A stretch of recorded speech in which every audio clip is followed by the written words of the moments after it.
Welcome to Bad Dog Agility, a podcast helping you reach all of your dog agility goals. Whether it's competing under the bright lights of the televised finals at Westminster or successfully navigating a homemade course in your own backyard, we'll bring you training tips, interviews, and news about the great sport of dog agility. Are you ready? I'm ready. I'm ready. I'm ready. The show starts with your hosts, Jennifer, Esteban, and Sarah. I'm Jennifer. I'm Esteban. And I'm Sarah, and this is episode 347. Today's podcast is brought to you by St. Rocco's Treats. And you can find a link to St. Rocco's Treats on the show notes page. Today, we're going to be talking about the AKC Agility League, and we are joined by special guest Penny Leigh, who is the AKC Agility League Director. Welcome to the podcast, Penny. Thank you so much for having me. We are excited to do this podcast. I actually spoke with Penny at AKC Nationals this year, and we were talking about the AKC Agility League and what it is. And it's something that I personally have not done, but I started becoming aware of it because of students who are doing it. So we were getting people submitting video and saying, this is from my league from this week. And we were taking a look at videos and things like that. I don't know about you, Jen, but I feel like for myself and the goals that I have, like I kind of know what different things that I'm doing in agility, like what venues, what events that I'm shooting for. And so this kind of just went under the radar because I wasn't on the lookout for something additional to add. You know what I mean? Yeah, when it first was announced and I read about it, I honestly will admit that I was very skeptical with how much it would take off. And I thought, oh, it's one more thing for people to add to their plate. And how do we have time to do the league courses if we're already doing our regular training? And I have been very, very surprised in a good way with how much it's taken off, at least in our area. So I think just like with particular organizations or particular even dog breeds, it's all very regional. You know, one organization might be popular in another area. I don't know how the league is looking at like from an entire United States, and maybe Penny can tell us that. But in our area, league is actually becoming quite popular. We have multiple facilities that are doing it, multiple teams, and we actually have another facility that's getting ready to add it on. And I'm hearing nothing but good things about it. A lot of the fun and the camaraderie that it's bringing to the table, but also it's putting just enough pressure on people to try to get the clean run or the good score when people are depending on you. So when teammates are there, whether it's live and, okay, you rent the field for 2 hours, so you only have so much time, or just knowing that you have a teammate and a team score, it's kind of like that middle ground between it being a little bit more pressure than a class or a private lesson, but not as stressful as a trial, that it is helping with people's kind of like mental game and the ability to like get it done. And it's showing a direct improvement into their trial results as well. So I'm with you. It wasn't something I read up on and knew a lot about initially, but its growth has already been very large in our area in a short period of time. So I think we're going to see nothing but more of it. Exactly. So Penny, let's start with you giving us kind of the rundown on what exactly Agility League is, maybe a little history, and Sure. then kind of what the point is, how it works, that kind of thing. Sure, absolutely. Well, a little background, the league, of course, leagues are nothing new. I mean, leagues have been around in sports, human sports for a long time. And there are leagues in dog sports as well. But the idea came about through Gina DiNardo, who is the executive secretary of AKC. And I think most of us are familiar with her because you see her name, her signature on all your title certificates from AKC, if that name sounds familiar. But Gina is a longtime tennis competitor, and she is very active in the USTA Tennis League. And for some time, she has thought bringing a team aspect to some of the AKC sports would be a positive, because most of our sports, or really all of our sports, are individual sports. It's you and your dog going out getting a score, which is great. But she wanted to try something with teams, and agility really seems to lend itself to that. The agility department proper really didn't have time to take on another project because I think everyone knows how busy they are. They've added on the ISC program. They have more national events. So I've been with AKC nearly 19 years. And I'm a long time agility competitor. I've been competing since before AKC had a program. Started in the early 90s. So I was tapped to work with Gina and work with a team within AKC to help develop a league. And in addition to that, I'm also a former flyball team member. Of course, flyball is a team dog sport. And my husband and I are active in disc dog league because there are some very well done disc dog leagues in the country. And I really drew a lot on the disc league as a model to how to do this league. So, really, I'll just say that the pilot program, we started with a pilot program in May 2022. We just invited some groups around the country to try it out for us. I also pitched it at the NAC that year, and I recruited a few that way. So we had like 19 groups. They fielded 40 teams, and we did one level, just masters. And we got tremendously great positive feedback from that. That we really, we also learned some things and helped us tweak it, but the groups loved it, and many of them are still with me today, running every season. So the AKC Board of Directors officially approved it in August 2022 as a full-fledged program, and since then, of course, we've added multiple levels and many other bells and whistles. That basically how it works is I say it's just like a softball league or a bowling league, except for people who love agility. And it is not in competition with your trials on the weekends. We would never want to do that. We want to accent and help people be better and train for their competition on the weekends. So it's not like choosing either or. It should be, this is another way to train. And like Jen said, it's a way to train with a little more edge than your average group class. Because while league is low pressure, it's definitely not no pressure because you're being timed, you're being judged, and you want to do well for your team, but so, the team rankings come out every 2 weeks. So you want to do well. And plus we have every level, we have novice, we have intermediate, which we call freshman and sophomore. Then master's level is senior. And then we have PhD, which is our ISC division. And we have Ashley Deacon as the course designer, and he has just beautiful courses for that division. So we offer something for everyone. And so, I'm able to compete in the program. I'm a captain. I run dogs in the program, and it has definitely helped my young dogs and it's also helped me with my master's level dogs. So it's been quite a ride the last 2 years to work on this.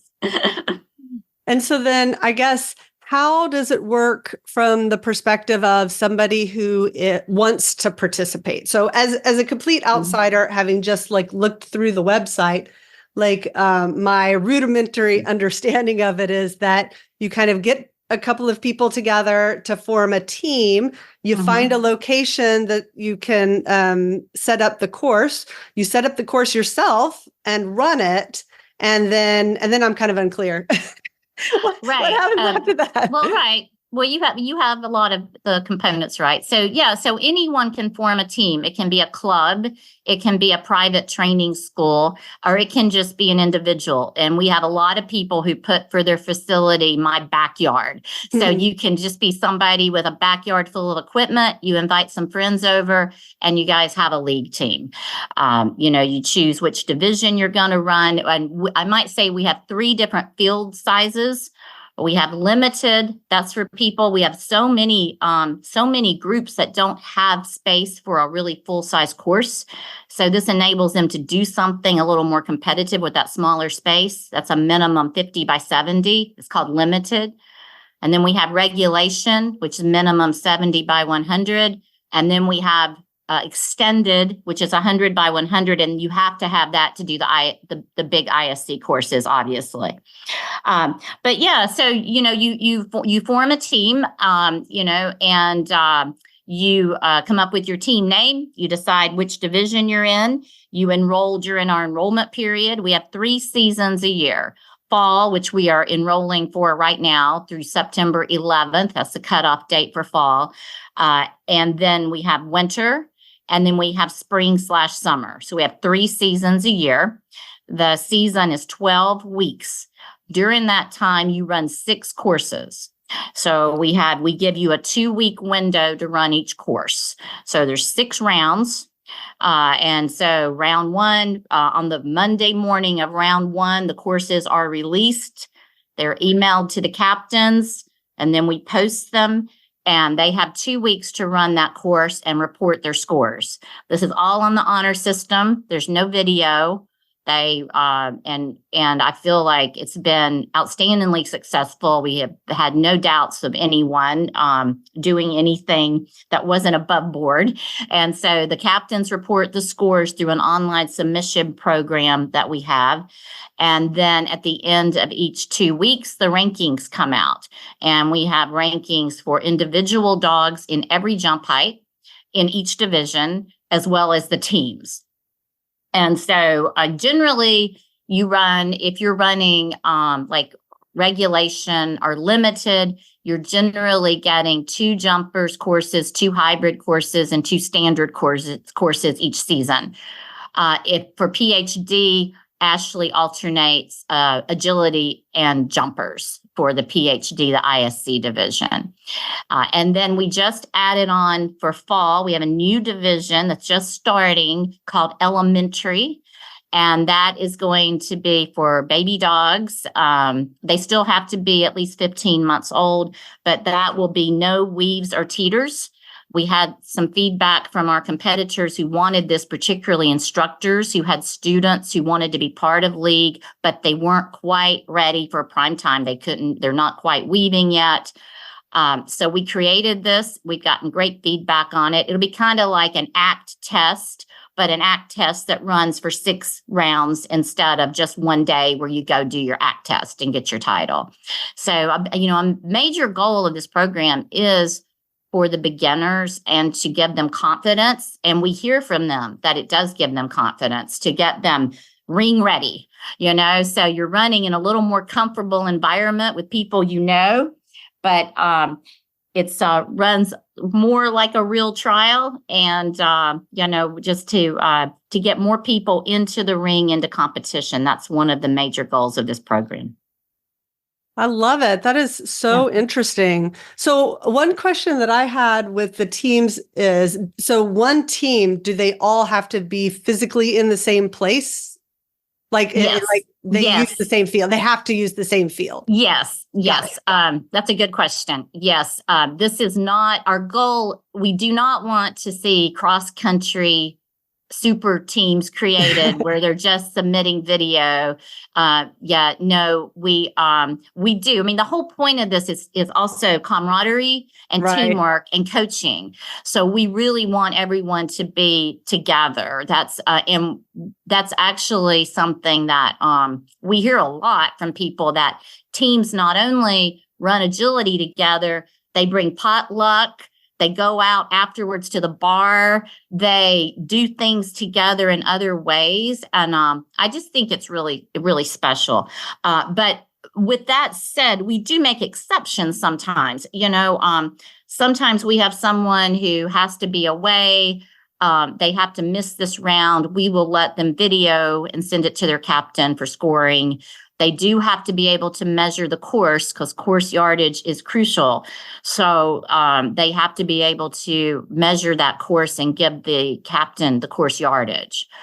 So I might mention all the courses have a maximum course yardage on them, and you can't go over that. It's okay to go a little under, but you do have to tweak your course and measure it and make sure it's not going over.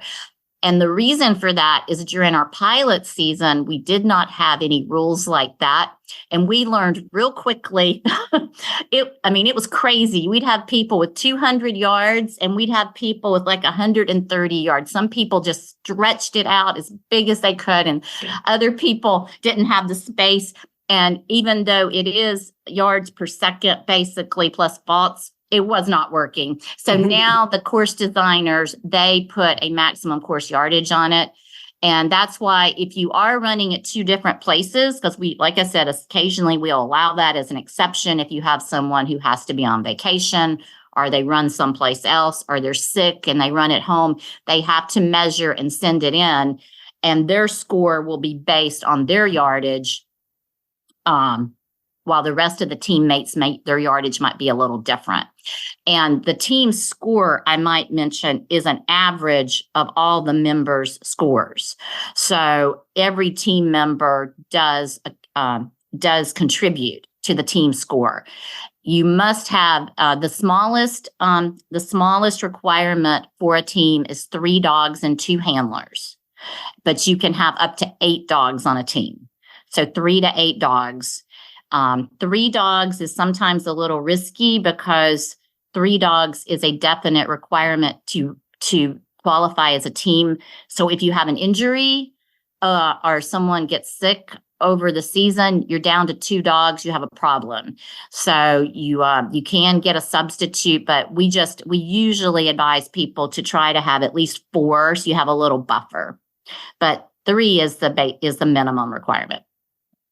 I love the idea behind this of kind of creating those social connections. And when you talked about like potluck and stuff like that, it made me think about times in our career where we've just informally got in a group of people together who all had the same goal. And we were setting up courses on a consistent basis, like getting ready for an event like World Team Tryouts or something, where we would all get together. Everybody would pitch in to set up this big course. We would run it with, 5 or 6 dogs over 1 to 2 hours. And then we would always end up starving and going out to eat right after, like clockwork. Even if we didn't plan to, we always did it. And it was exactly. It just ended up being part of the routine. So I could see that social aspect is really an exciting part of this program. And I really love the fact that y'all have put together this thing that people can look forward to and enjoy, and they're getting something out of it. And that even though it, like, the perfectionist in us might say, well, like, how accurate is the yardage, or how, is everybody setting up the exact same course and all of this, at the end of the day, everybody is having a great time.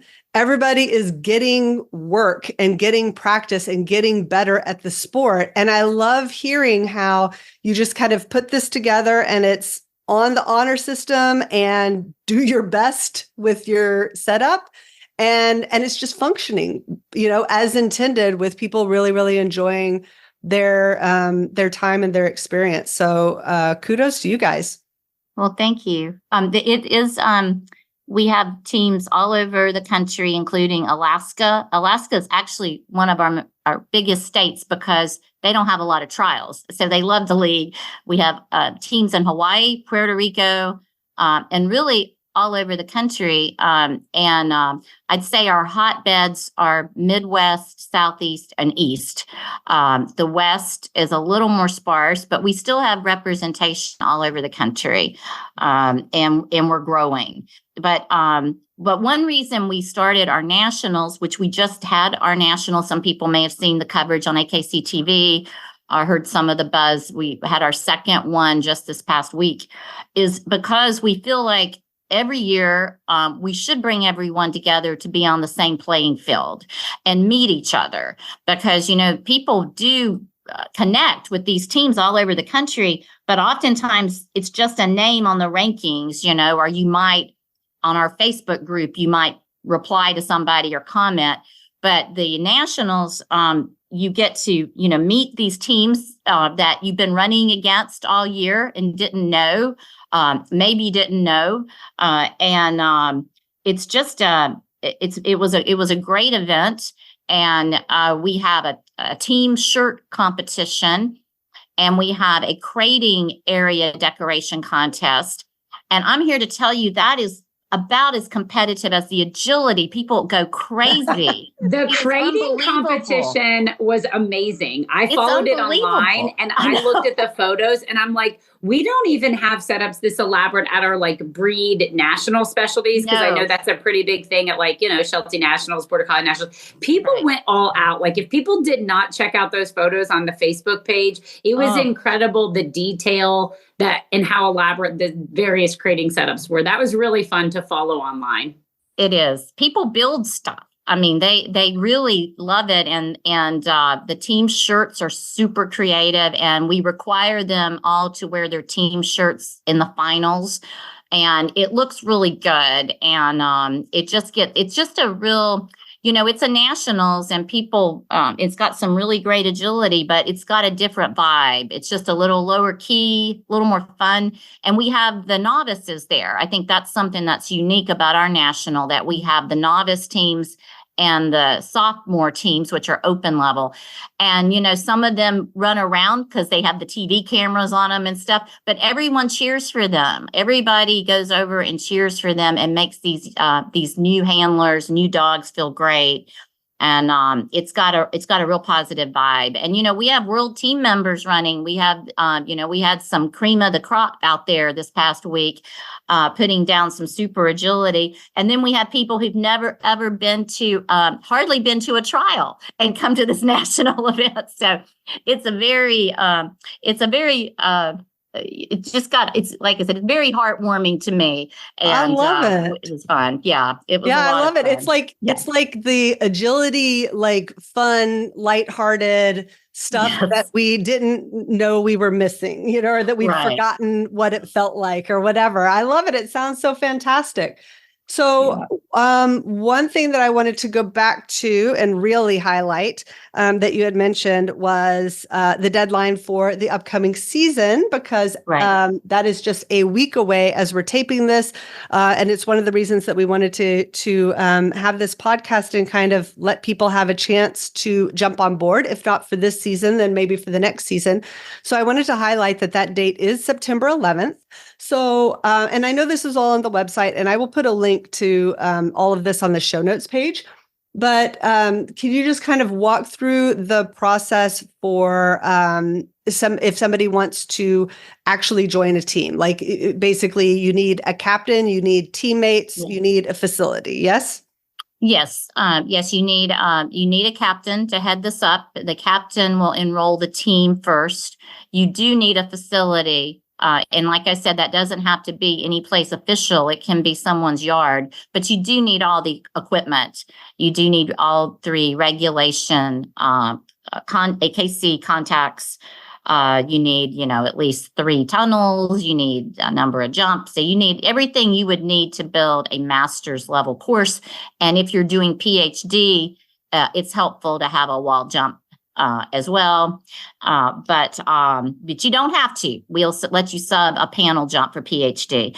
But yes, you need, and then once you enroll your team, then you send out, there's a handler dog enrollment link, and you forward that to the folks that you want to be on your team, and they sign up themselves and their dogs, and they have to have the captain name and the team name. The team names are also very creative, I might mention. They're a lot of fun.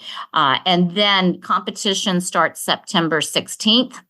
And like I said, in the morning of September 16th, the course maps are released for round 1. And there's 6 rounds. We also do have a policy for extensions, because we do have a lot of people who run outdoors. And if you have bad weather, you apply to us for an extension, and you can run that round later. So things happen. So we do have that policy. So, or if you say, gosh, this week everybody's out of town, you can get an extension and you just double up and run that round later in the season, as long as you complete all 6 rounds as a team by the end of the season. Got it. And I did want to mention too, I just wanted to mention that for schools out there, instructors, A lot of them have actually turned league into a class. For one thing, it gives you a course map every week. And we don't mind also if clubs and schools use our courses for other purposes. We say use them for run-throughs, use them for classes, make do of this. You've got a course to set up, use it however you want. But a lot of people have made it into a class. So first week you practice the course, you analyze it, you talk about how to run it, and then the next week you get timed and you run for score with coaching, of course, along the way. Because one thing we allow are reruns. You're only limited for reruns by time if you have a time limit. But you can practice the course before you run. You can rerun. This is for training. And the other thing I wanted to mention that I forgot is that this was something we didn't really think about when we were creating the program, but now we get a lot of feedback from people who tell us their dogs really can't go to trials or don't trial well. And this has given them a whole outlet. And that makes us feel great because we really didn't even think about that, although there's dogs like that. But, we get people who say, my dog is really fearful of traveling, but they run great at my home turf here or my home school. And thank you, because my dog competes, they get ranked, they win a ribbon at the end of the season. And that is really great for us. Also, we have a veterans class. It is for dogs 10 and older, but they can jump up to 2 heights lower than their regular height. And they get 2 seconds off. So at whatever their course time is, we take 2 seconds off. And we've had people tell us also their dogs have come out of retirement to run in the veterans class for fun at their home school or turf. So I just wanted to also mention those 2 things. Yeah, that was one of the things that I was thinking about is dogs that for whatever reason, just do not do well in the trial environment. And I think this is a wonderful outlet because honestly, a great run in practice feels fantastic. It feels really good. It feels connected with your dog. Like there is a lot of pride in your skills. And so, I think that sometimes people, I guess maybe almost overvalue the trial experience relative to what you can get out of the sport, even if you don't compete like at the trialing level. And this is a great kind of window into that or another opportunity for people. Right. I almost asked about it at the beginning. We've got a pair of dogs, our COVID dogs, we call them, right? Mm-hmm. They didn't have quite the socialization and world experiences that our other generations of dogs had. And, I don't think trialing is in the cards for those kind of dogs. We're not the only people with dogs like that. And I spent a lot of time thinking about that, having had these dogs now for these few years and thinking about the sport in general and all the changes that have happened, all the evolution in coursework and training techniques and how we're very much global, but that there's always, kind of a little bit of a division between, I guess, levels of competition and competitors where you have people who are like, well, I need my competitions to be like competitions, right? So I expect other dogs to be very well behaved, able to do very basic things. And then, we can all go back 30 years and you had mentioned, Penny, that you started before there was even AKC Agility, right? It's just a very different time. Mm-hmm. And I feel like the league is almost bridging that gap, right? What the sport has kind of evolved to, and we kind of got away from some things. And this is kind of like filling that in because there are so many great dogs out there. And each of those great dogs represents a great and special relationship with an owner.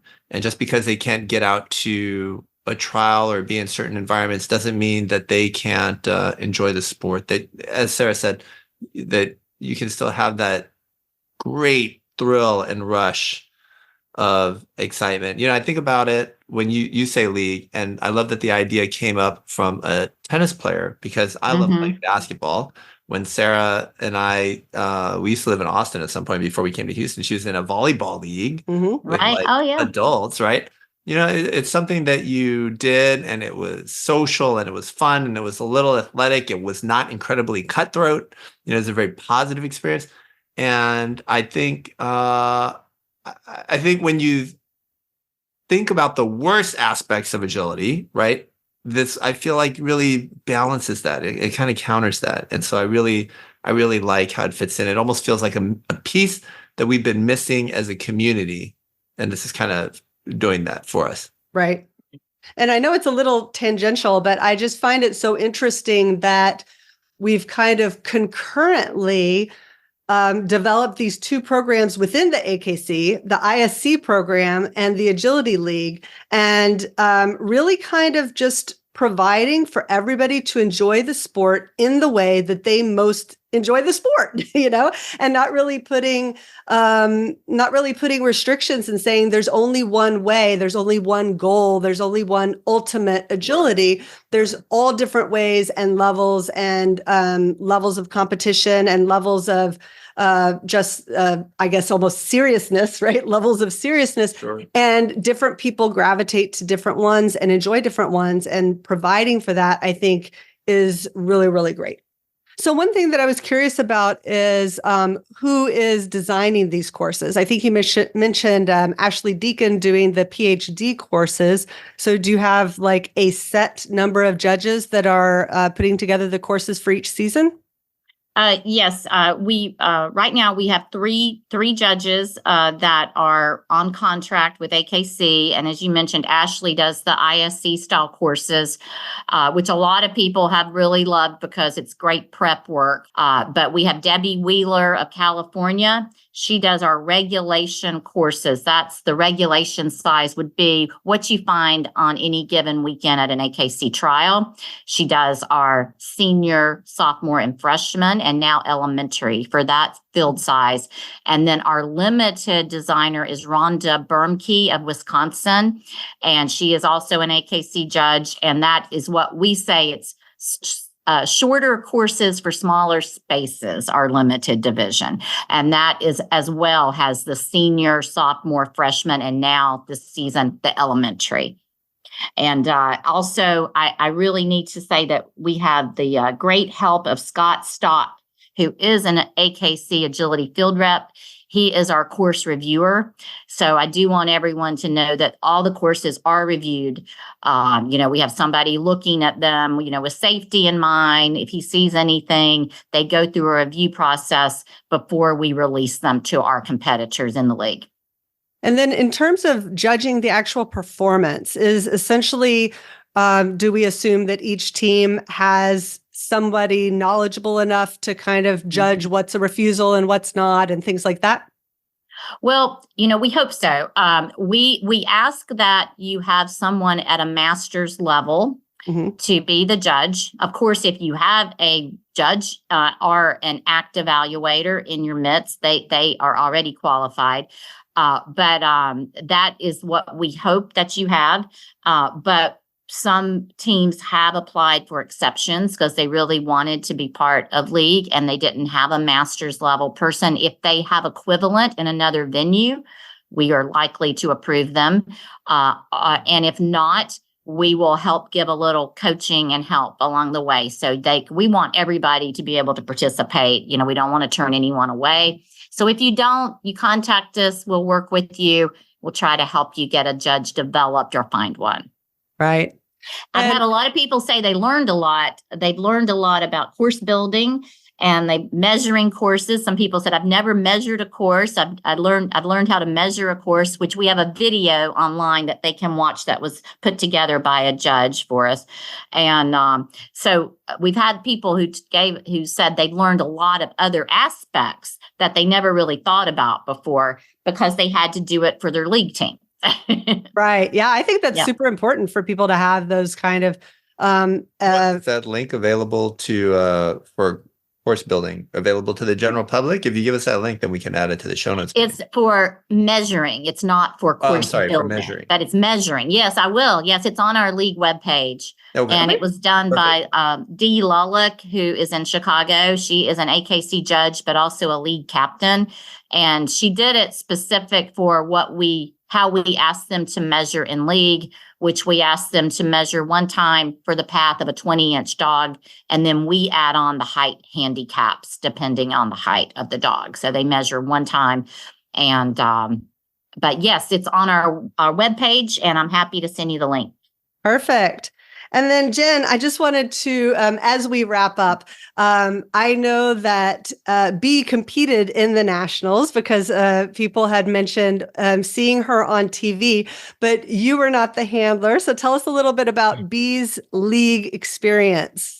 Yeah, as most people know, Bea is co-owned with myself and Jean LaValle. And down in her area, they have a couple league teams, and somebody approached her. And at first they started and asked if she would be on the team with her young dog, Bea's little sister, Ladybug, because Ladybug lives with Jean 100% of the time.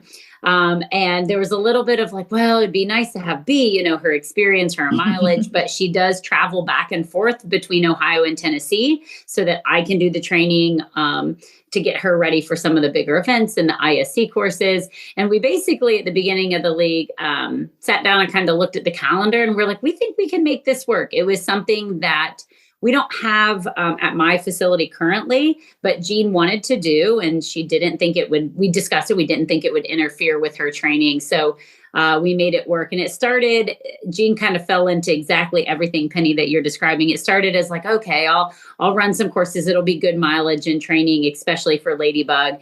And then she had a lot of fun, and she would get together with the friends. And then they talked her into the League Nationals. And she's like, if you had asked me a couple of years ago if I was ever going to the League Nationals, I would tell you no. But she went, and she actually competed in St. Louis on Thursday and Friday, and from League Nationals drove straight to my house in Ohio. So I got to spend the whole weekend on Saturday and Sunday talking to her about it. And she's like, I'm so glad I went. It was a really, really good time. And it's not the pressure of a big national event, but it's a big event. It's a national event. It's just enough pressure. And she being Jean really likes team events. So it was fun because I kind of got to do league sort of like vicariously through Bea. Every time she would have a league run, I of course got the video because we share training videos, and I got to watch her at the league event. And I know Jean had a great time. Their team was first going into finals and ended up third. And then Bea ended up being the top 16-inch dog individually for her division. And then Jean's young dog actually was the top 12-inch dog. So she had a great time, and definitely plans to kind of continue it. And kind of being able to share that through Bea is making me more tempted to want to venture into the league myself and offer it for my students. I mean, I don't know that for me, as I said, the hesitancy on my end is just already having so much to do, but I think it would be absolutely wonderful for my students. So the more we record this podcast, I'm sitting here thinking, man, this really is a great idea. Maybe from the business end, it should be something I could consider, because we have the lesson plan when the courses are assigned, you get them for 2 weeks. So Penny, I think you've sold me on it. Oh, that would be great. Now, I don't know if other league competitors want you in the league. But Jean, I saw Jean at the Nationals. She actually came up to me and told me that story about how they begged her to be part of the team, and she reluctantly joined, and what a great time she was having, which made me feel great. And like I said, we have people of all levels of competitors. We have world team members, and we have people who've never really even been to a trial in their local area and just came to nationals with their team. But yes, Jean looked great with the two Shelties. And I got to see some of the runs. They were fantastic. And one time Ladybug ran, and someone said, that dog was so fast, I couldn't even tell what breed it was. That's awesome. All right. Well, I think that we have covered this event thoroughly, and I hope that there are a lot of listeners out there that if they have been thinking about league, or maybe even if they'd never heard of it before, based on this, will take a look and consider joining either in the fall or in the winter. As a reminder, the next session closes. You have to be registered by September 11th, and it starts on September 16th. But if you missed that one, there will be one later on as well, 3 times a year. So thank you so much for joining the podcast, Penny. Thank you so much. I really appreciate it. And anybody who has a question, the email is very easy, agilityleague@akc.org. Just send us an email. We're very quick to get back to you. Perfect. And that's it for this week's podcast. We'd like to thank our sponsors, St. Rocco's Treats and hititboard.com. Check out the Teeter Teach It, only at hititboard.com. The Teeter Teach It is an easy-to-use tool that controls the amount of tip on your teeter so you can introduce motion to your dog in a gradual way.